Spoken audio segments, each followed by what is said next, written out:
Alright, today we're doing a little bit of spring cleaning. As you can see, our fan, right, we got one of these big old industrial sized fans that moves a lot of air. Right, but as you can see, this one hasn't been cleaned in a while. Alright, so we were going to do some we're doing our spring cleaning thing today, so I was here figuring I'd, make a video.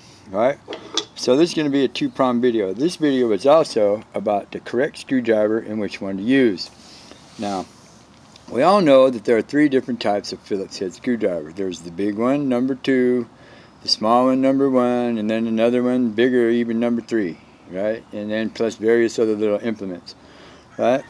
Well, when you're doing a job like this, as you can see, the screws are pretty small, right? Even though it's got a big head, right, this is not going to fit in it, but some people will grab this one anyway and just twist it all out and then end up growing a screw, right? But if you're smart, and saying you use the correct one, right, that works right in the first time, and you should be able to turn the screw out without ruining the head, so you don't have to replace a bunch of screws, so you can, fix your fan on a regular basis. So that's what this whole video is about right here, basically. It's about using the correct tool for the correct job. Now, another thing I was going to talk about, the reason I'm doing this video is because your fan moves a lot of air through the house and it collects all the dirt, all the dust, the grease and the cooking from the stove and the bits and the pieces and everything else. It's a good thing to do this, to clean this thing off, regularly, to make sure that you don't, enjoy any health, you get any health issues or you're breathing in bad stuff, it's ruining your computer, instead of getting dust all over your camera lens, doing all kinds of crazy stuff.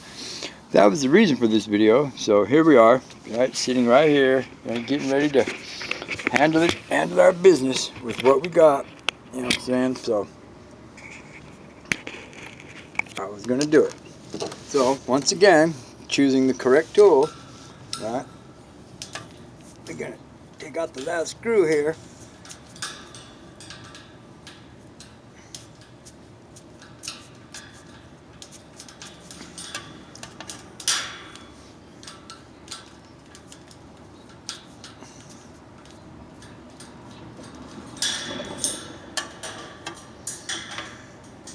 You want to collect your screws in some kind of a container so they don't get lost, right? So that you can put them all back together when you need to. Right, so here we are. So, starting with a halfway decent clean rag. I'm using these little shop rags because this stuff is pretty dirty. Right? You don't want to use water or nothing because you don't want to get it into the electric motor.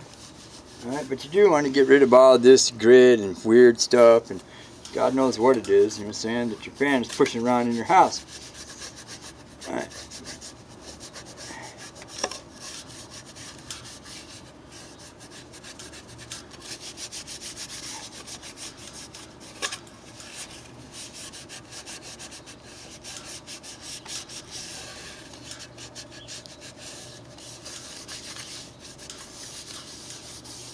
Now believe me when I tell you, folks,